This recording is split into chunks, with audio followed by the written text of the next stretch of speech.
जो संदेश प्रधानमंत्री नरेंद्र मोदी बिहार की धरती से दे रहे हैं वो पूरे विश्व को बता रहे हैं।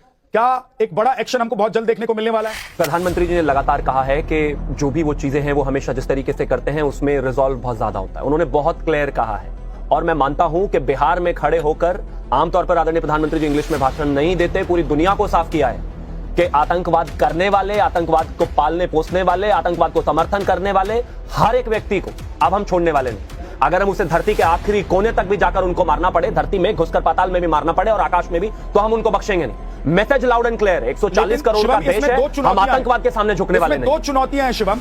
एक तो यह है कि जो आतंकियों को पालता पोसता है वो हमारा पड़ोसी है, जो भेजता है वो पड़ोसी है। और दूसरी बड़ी चुनौती शिवम यह है कि हमारे देश के अंदर रहकर जो आतंकियों की मदद करने वाले हैं उनसे कैसे निपटा जाएगा, इसका क्या प्लान है? ये ज्यादा बड़ी चुनौती है इस सब। देखिए, एक चीज मैं साफ कर देना चाहता हूं।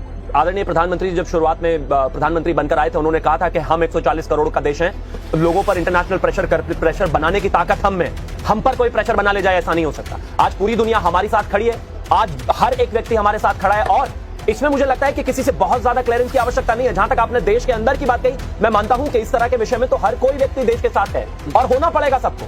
अगर वो इस बहती धारा को नहीं समझ पा रहे हैं तो एकदम राजनीतिक गलियारों से बिल्कुल अलग कट करके, लेकिन कुछ लोग तो इसमें मजहब देख रहे हैं। इस तरह के रॉबर्ट वाड्रा जैसे लोग ही इस पार्टी और देश के बंटाधार में विशेष भूमिका निभाते रहे हैं। आप जिनकी बात कर रहे हैं, जिन्होंने कहा कि यहां पर ज्यादा हिंदुइज्म की बात सरकार करती है इसलिए अटैक हुआ, मैं उनको कहना चाहता हूं ये सरकार ऐसे ही बात करेगी, ऐसे ही आगे चलेगी। लेकिन फिर भी अगर कोई इस देश के एक भी नागरिक के खिलाफ बंदूक उठाकर यहां पर घुसने की और उनको मारने की कोशिश करेगा तो हम बख्शने वाले नहीं हैं। मैं नहीं मानता कि इस देश में किसी भी इलेक्टेड प्रधानमंत्री ने आज तक आतंकवादियों के खिलाफ ऐसी भाषा का इस्तेमाल किया हो। धरती के किसी कोने पर भी आतंकवादी होगा, उनको पालने पोसने वाला होगा, हम उसको मारेंगे और जो उनको सपोर्ट कर रहा है हम उनको भी नहीं बख्शेंगे। बार बार अगर ये पूरा देश और सभी राजनीतिक पार्टियां एक साथ खड़ी हैं तो ये फिर बीच बीच में जो लोग बोल जाते हैं, इन लोगों को क्या करना है, इनका क्या होगा? कुछ नहीं होना है। इस देश की पॉलिटिकल पार्टीज इस देश के नेशनल इंटरेस्ट के लिए हैं और नेशनल इंटरेस्ट सर्वोपरि है। बीजेपी हो, कांग्रेस हो, कोई भी पार्टी जो नेशनल इंटरेस्ट में, नेशनल इंटेग्रिटी में कोई भी जरा सा भी इधर उधर होने की कोशिश करेगा या फिर सोचेगा, वो अपने आप ही उसकी कहानी खत्म हो जानी। ये देश पर हमला है, देश की इंटेग्रिटी पर हमला है, देश की अखंडता पर हमला है, ये भारत पर हमला है। और उसमें भी कोई वाड्रा जैसा व्यक्ति अगर हिंदू मुस्लिम ढूंढ रहे हैं तो माफ कीजिए, उसकी मानसिकता किस हद तक दूषित और किस हद तक पागलपन तक वो पहुंच गए हैं और उनको पीछे से बैक कौन कर रहा है वो खुद देखें। लेकिन आज स्थिति बहुत साफ है कि हम किसी को भी बख्शने के लिए तैयार नहीं है। हाँ, सिक्योरिटी लैप्सेस और तमाम चीजों को ये देश लगातार बोलता रहा है और तमाम वेटरन्स ने पिछले 2 दिन में बोला है, सब सर माथे पर।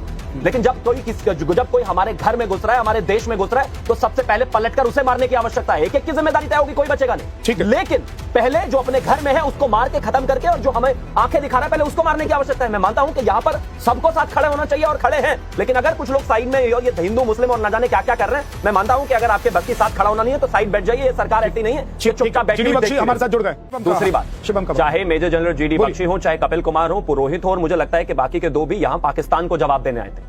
ये वोट का ड्रामा और वोट का भाषण, इसको रोल करो और वापस लेके यहां से दफा हो जाओ। मैं इस तरह की भाषा का इस्तेमाल नहीं करना चाहता, लेकिन ये इतने बेशर्म और इतने गिरे हुए लोग हैं। वोट की राजनीति, इसकी राजनीति, बंद करो वोट भाई। कौन वोट की बात कर रहा है यहाँ पर? क्या जनरल जीडी बख्शी ने वोट की बात करी है, कपिल कुमार ने करी है, मैंने करी है, इलेक्शंस की बात करी? क्या पागलों जैसी बात है इनकी भाई? देश किस जगह गुजर रहा है ये कह रहे हैं वोट का फायदा कर लो, ये कर लो, हिंदू कर लो, मुस्लिम कर लो, लफाती नहीं है, चुप रहिए। कौन बोला इस देश में ऐसी बातें? कौन वोट की बात कर रहा है? कहां चुनाव हो रहे हैं अभी? अखिलेश यादव को पाकिस्तान से चुनाव लड़ना है क्या, जो इतने भाषण दे रहे हैं यहाँ पर बैठकर इतना उछल कर रहे हैं? अरे चुप रहिए, कोई नहीं सुन रहा आपकी बातें यहाँ पर। अभी इनके दिमाग में रुक जाइए, सिंपैथी नहीं है, वक्त नहीं है बहुत ज्यादा, रुक जाइए प्लीज। शिवम, जहां लोगों की लाशें प्लीज, और इनके भाषण देखिए।